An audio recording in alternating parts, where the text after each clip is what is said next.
And so with that being said, let's go ahead and get into it, right? Yeah. So what is this New World Order concept? And so the New World Order is really the Old World Order 2.0. And so, what was that? What was the Old World Order? Well, the Old World Order is what we would loosely term the Dark Ages. That's a period of European history from about 500 to 1500 AD. And so if you look at the Dark Ages, it was characterized by multiple feudalistic monarchies, kings, queens, emperors, under a feudalistic system. And on the bottom, this peasant class of people that made up the bulk of the population that did the majority of the work on the land. And so we're going to see later on that this thing is going to come back full circle. And there's a reason why that structure initially dies off. And then there's a reason why there's a mechanism that we can identify later that will be the thing that brings us back to that same sort of system. The Old World Order is characterized by a few ideas. And so we have a bulletized list. And so multiple feudalistic monarchies, yet kings, queens, or emperors. Multiple countries or kingdoms with closed borders. Closed borders is a very important piece, especially back in the day, because you fought and you spilled a lot of blood over these territories. Each with their independent standing armies to protect their territories, each with their own currencies like the silver pennies that were these thin coins. Each of them had established a system of justice. And if we just fly through this list here, they had their own taxes, they were sovereign, they were patriarchal, more kings than queens, that type of thing. They had their own laws, or rather decrees, and then you have a state religion. So if it's 500 to 1500, then it's predominantly Roman Catholic. Clearly defined male and female roles within responsibilities, traditionally clearly defined roles within society. So you had the king, you had the nobility, you had the lords, you had the professional soldiers, and you had the peasants. And so it seems now that there's something that happens that makes this thing go away. Yeah. And so on all those levels that you just mentioned, right? Yeah. Yeah. And so we're going to get to that, which we're going to call the Great Consolidation. And so if that was the old world system, and that's kind of like that, those are the characteristics of it, then the New World Order would be characterized by a world government or a global government of unelected governing bodies, right? So open borders, because everyone will be considered a world citizen. Then you'll have a world army. NATO is the standing army to enforce UN policy. These peacekeepers, as they're always called, and then as you see under their authority, there's not that much peace being legislated. And so then you have a world court based on international law or admiralty law or the law of water. And we mentioned previously, I think, that Jordan Maxwell, he does a good job covering that. You have a world constitution, or perhaps based on Humanist Manifesto 1 or 2. You have a cashless society or credit-based currency system, fiat coin and paper currency. No longer accepted, gonzo. All right, and so so if cash was king, we can see that just like the feudalism is gone, and then the kingdoms are gone, now the cash will also be gone. Right. So every single piece, and this is going to go into the Great Consolidation piece. Every single piece of that old system needed to be uprooted. But we're going to see that we're going to come full circle in just a few minutes. And so the next piece is top-down surveillance.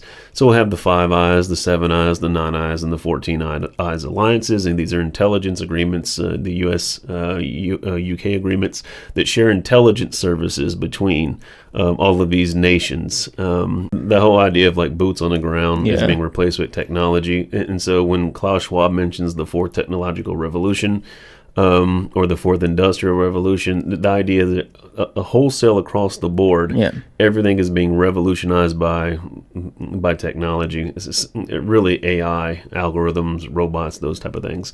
And so it's going to affect the intelligence world as well, because when you have these agreements that go back to the 60s, right? So you get all of this technology exposed under, after 9/11. You get this idea of like we're moving from this this total surveillance idea, and if we bring up the idea of like track and trace and things like that, the technology was already in place prior to the first sort of events that were to just bring in the legislation, bring in the law aspect of it. And so once those things are already in place, the technology will always be light years ahead from where the legislation currently stands. And so you need some type of an event to catch everything up, because you have other things that you're trying to do that involve this historic plan. And so as we continue to go through here, so you get, a microchip population, and people are very familiar with the concept of, the populations being microchipped. And so one of the new things is the transdermal microdot. That's the new one from Microsoft. So you get non-traditional male and female roles and responsibilities. You get non-traditional family units, like BLM has said. They want to break apart the nuclear family, father, mother, child. Those ideas have to go. The next piece is selective breeding. And so humans will be birthed into the world to fulfill specific roles that are predefined by the state. And so this idea of you being able to bring another human being, you'll be penalized or imprisoned for going against the law, right? The new, and this is it goes under this idea that, the earth is like a giant ship and it can only take so many passengers with it. And so if you're the one that's contributing to the quote unquote overpopulation of the capacity of the planet to produce the resources that we need to sustain ourselves, then you become liable. You're not only liable, you're producing more useless eaters, because the ones that we need for the society to function, those are the authorized births. Those that aren't, those need to go, or you need to go, because you're the one that's causing the problem. And is it going to be the 3-strike rule or something? so we'll see, right? And so the next piece of it is like a 2-tier caste system. So you had elites and you had the serfs, and you had some structure in between. But the idea was that the nobility, or what we're going to get into later with oligarchical collectivism, those type of things amongst the kings, the queens, and the emperors, where it was predominant as well. Yeah, and the funny thing is, kind of we're moving towards that era where there will be serfs and the servants and the elite class. But they're doing it through this whole, socialism, communism. Hey, we all have to get together, then we can do, why you're working for a company that doesn't value you, you have to unite and do all this stuff. And then as workers of the world unite through all your capitalistic change.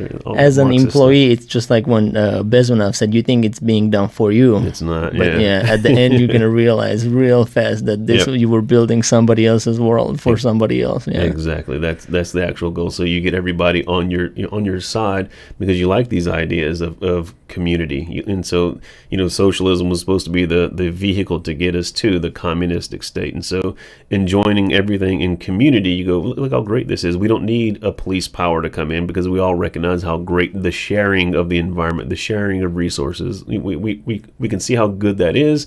And the state itself will now dissolve. You'll no longer need this enforcement arm. You no longer need this body to kind of like regulate anything. People will self-regulate, and that kind of ties into a lot of the mystery religion stuff, because they want to produce an enlightened society. Yeah. And so a part of that enlightened society will be a lot of this stuff that you find crumbs in when you read like socialistic writings or communistic writings.